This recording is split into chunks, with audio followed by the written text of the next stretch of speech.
This week on the West Block, a long-awaited reunion for the so-called Three Amigos.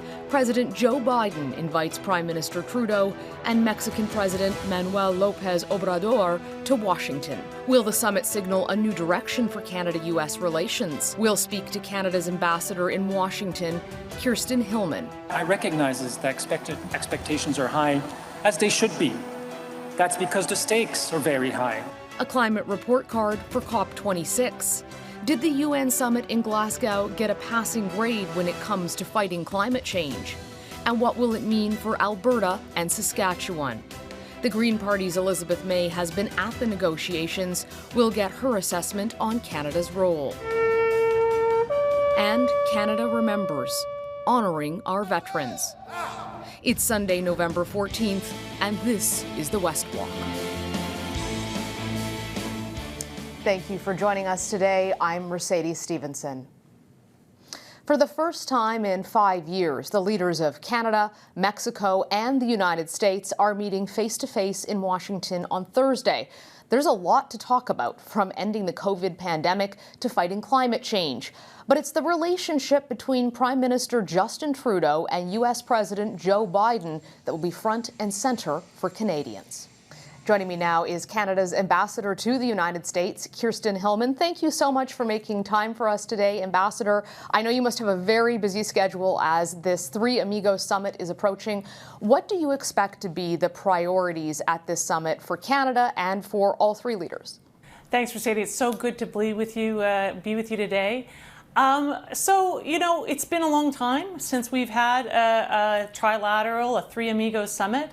And I think, in that time, we've been through a lot. Our continent's been through a lot. Our world has been through a lot. So I expect the leaders will want to sit down and talk about the things that are most pressing for them domestically and in our region. Top among them, of course, is getting to the other side of COVID, making sure we get those vaccination programs concluded and we get people vaccinated, but also climate change protection. There are migration issues in the region that are very important to Mexico, getting our economies back on track. There's a long list of things that they'll want to talk about in terms of doing things together today and hopefully charting a path for this partnership going forward. One of the criticisms that we've heard from people like Mary Scott Greenwood or from the Business Council of Canada is that it seems to be difficult at times to get the Biden administration's attention. That they say they're an ally, and it's certainly more predictable to deal with than the Trump administration, but it seems like it's America first and then everyone else, and there's a difficulty getting on their radar screen or getting them to see our side on the issues. Obviously, you're the person who has to execute these policies on the ground. What is your experience like dealing with the Biden administration? And are you concerned that America First is pushing Canada way down the list? Well, I think the first thing I'd like to say is that I never have any challenges getting in to talk to the Biden administration when I have something that Canada needs to talk to them about, whether that's the White House or, cabinet secretaries. Our ministers are able to contact them. I'm able to contact them. So we are able to talk to them when we want to on things that matter to us and on things that matter to them. I think that you do note, however, and I think it's fair to say, that the administration has a lot of very pressing domestic priorities that they are trying to advance here in the United States. They have passed their infrastructure legislation. There's another large bill, a social infrastructure bill called the Reconciliation Bill down here in the U.S. that they're working hard to pass. And there's bills regarding just keeping the government financed and moving forward. All of these things take up a lot of time and energy, but it doesn't diminish our ability to talk to them about our bilateral relationship or ways in which we want to interact, in the world. And I think the progress that we made at the G20 and the COP26 really underline that. Where are we at on Buy America? Because this is a big concern for a lot of the Canadian auto sector. There's a tax incentive there that would really advantage American producers. It could be very damaging to the Canadian auto industry. Do you get a sense that American lawmakers and the American presidency is open to making an exception for Canada there or getting rid of that part of the bill? So the tax provision you're talking about is under discussion on Capitol Hill.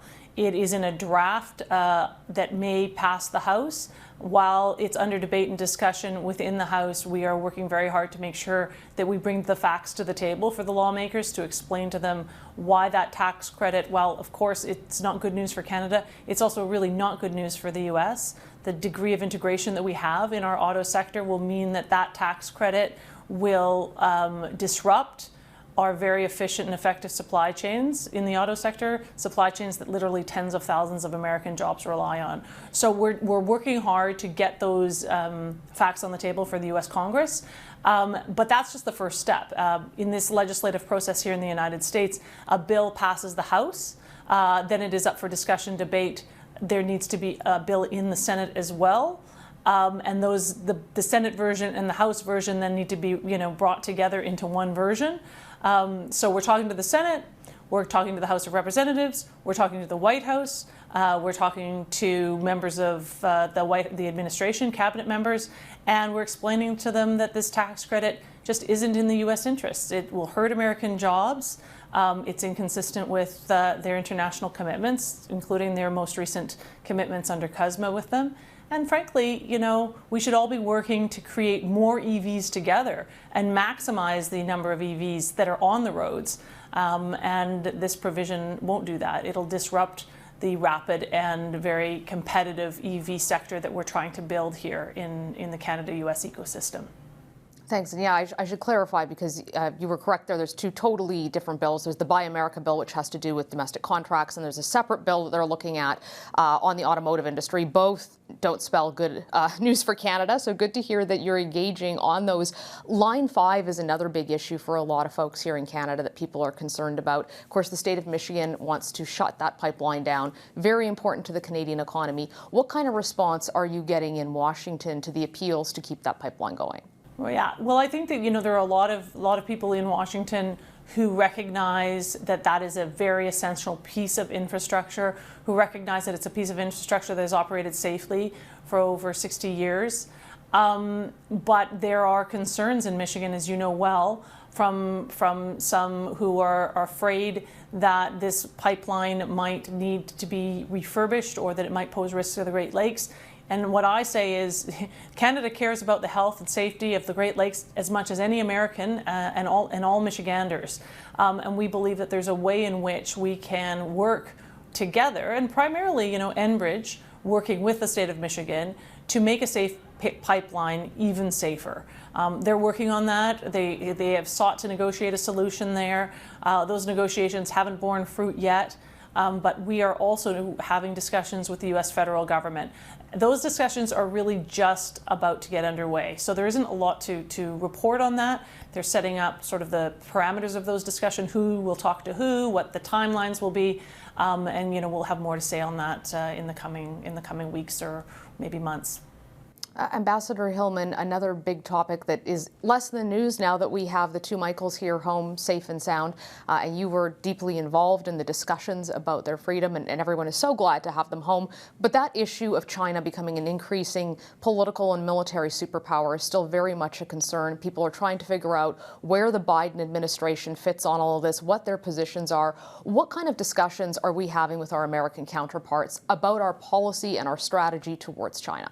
Yeah, that's a great question, and yes, we are all very, very happy to have the Michaels home.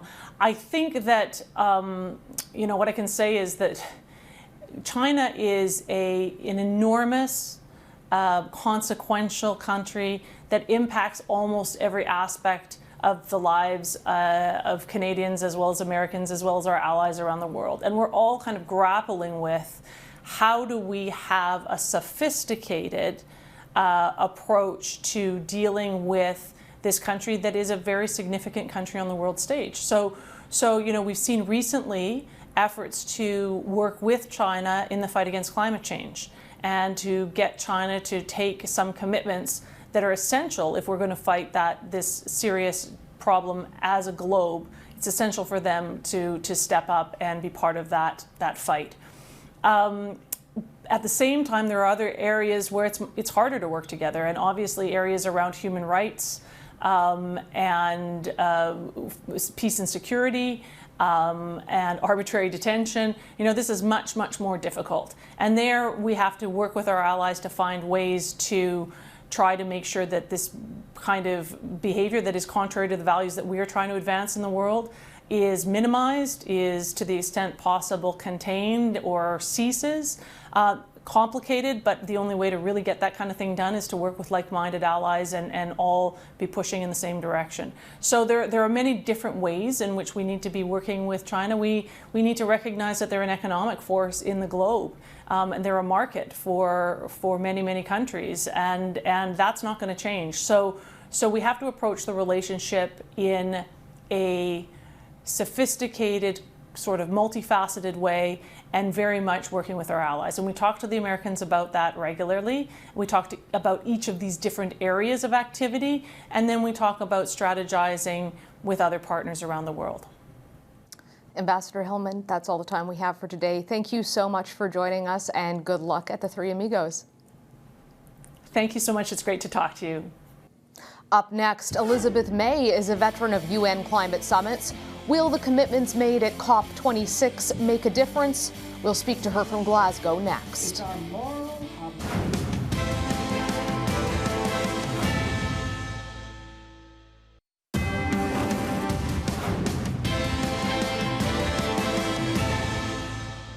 Since November the 1st, intense negotiations were underway at COP26 in Glasgow to address climate change with concrete actions for the world to follow. Canada pledged to do its part, including cutting greenhouse gas emissions by 40 to 45% by 2030, capping oil and gas emissions to achieve net zero emissions by 2050, ending thermal coal exports and phasing out conventional coal-fired electricity in Canada by 2030. And Canada has also committed to only selling zero-emission cars and vans by 2040. And on top of that, has also promised to end deforestation. Obviously, that is a long list. Can we achieve it, and is it enough? Well, the Green Party's Elizabeth May has been watching and negotiating these commitments closely. She is there representing the Green Party for Canada, and she joins me now from Glasgow.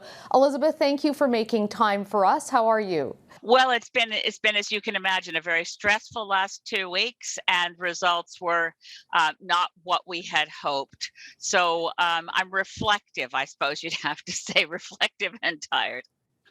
I can imagine. So when you're talking about some of those results, I mean, we just read what felt like a laundry list of pretty significant promises. So when you look at these promises, do you think that we're likely to even achieve the ones that we've made? Is this realistic? Is there a plan to actually get to these goals and to these numbers that the Canadian government is setting out?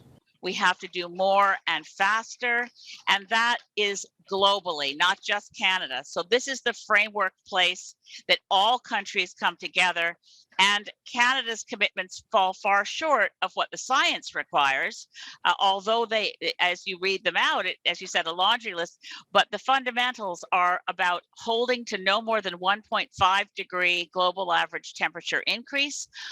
Virtually all of the rest of the industrialized world has already done more than Canada has done and has pledged to do more again, but still, the collectivity of all the promises made here in Glasgow don't hold us to 1.5 degrees.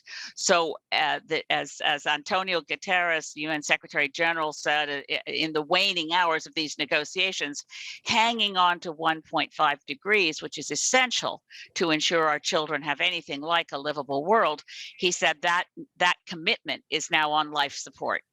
Can you take us, Liz, through that 1.5 degrees a little bit? Because I think it's something we hear a lot. We hear a lot of it in the media, and I'm not sure it's always clear why that number has been selected or what happens if we have climate change that goes beyond 1.5 degrees. Oh gosh, thank you for asking, because no, it is not an easy concept.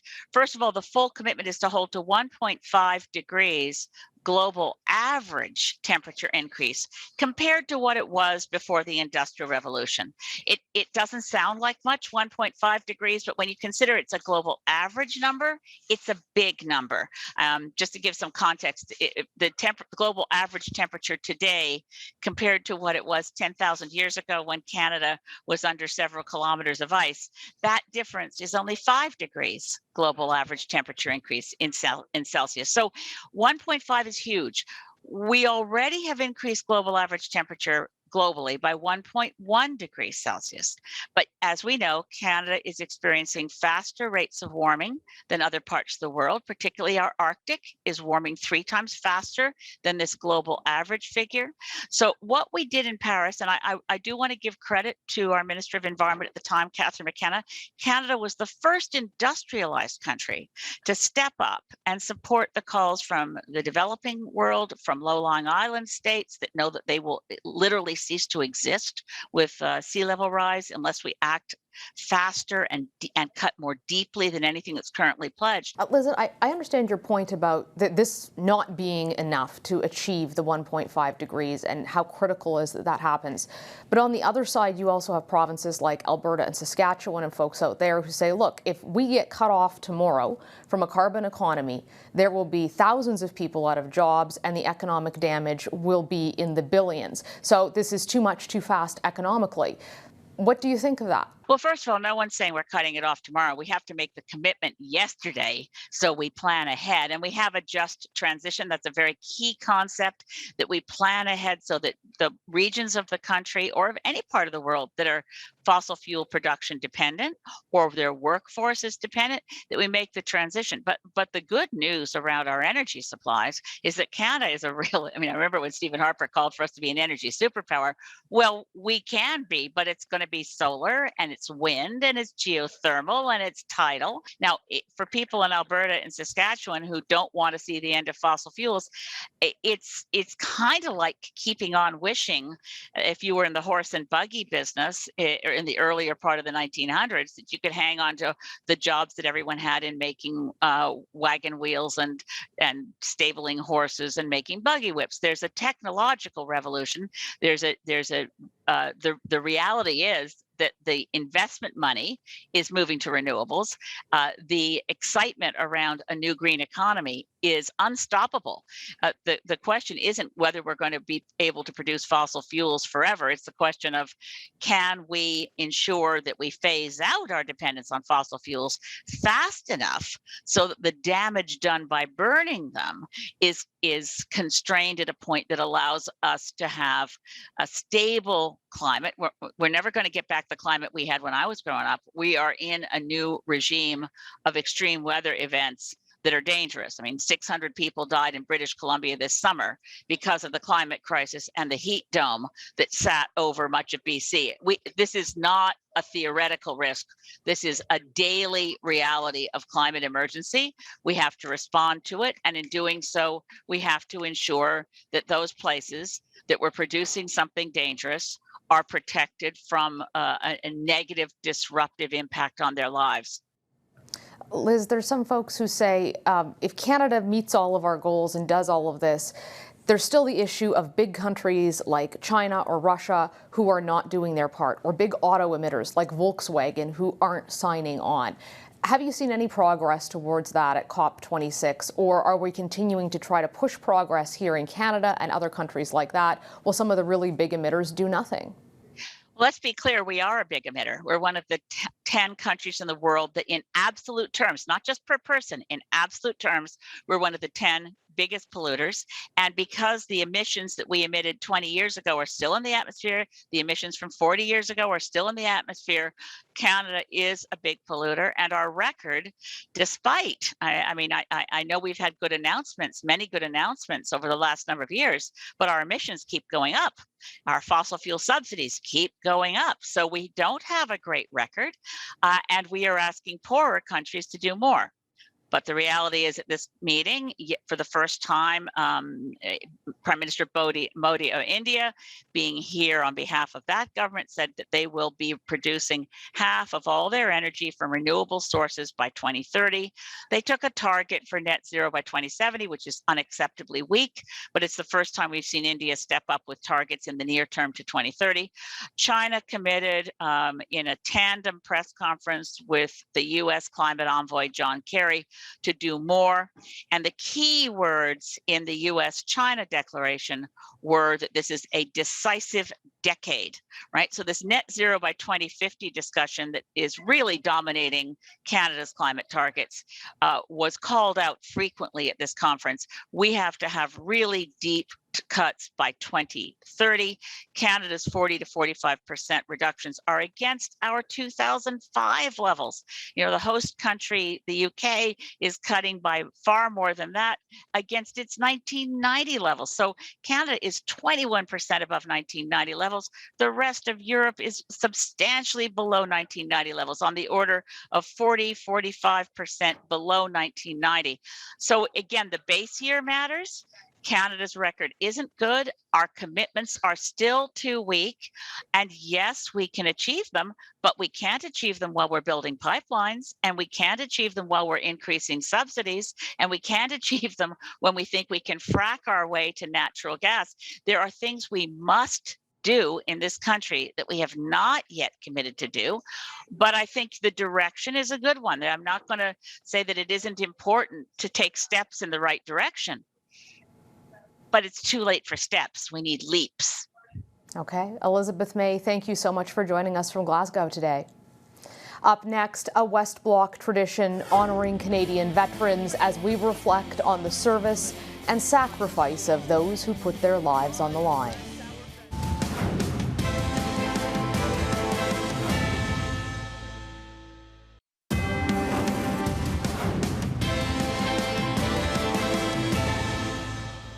On Thursday, the country took 2 minutes of silence to remember the fallen who sacrificed their lives for our freedom here in Canada and to protect vulnerable people around the world.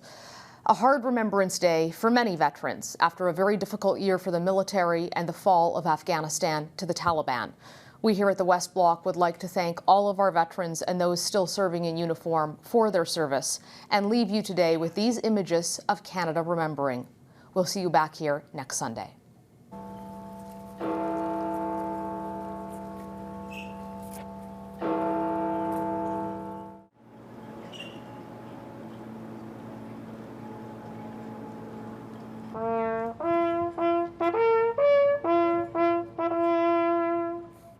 I just wanted to be part of, the ceremony, the respect and the honoring of our fallen and their families and all the rest. So that's important to me.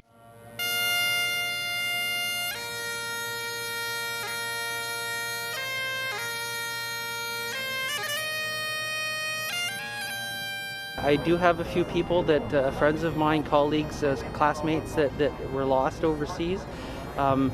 I guess the biggest sense of loss I have is not being able to continue to serve. It was part of my identity. It was part of living and breathing every day.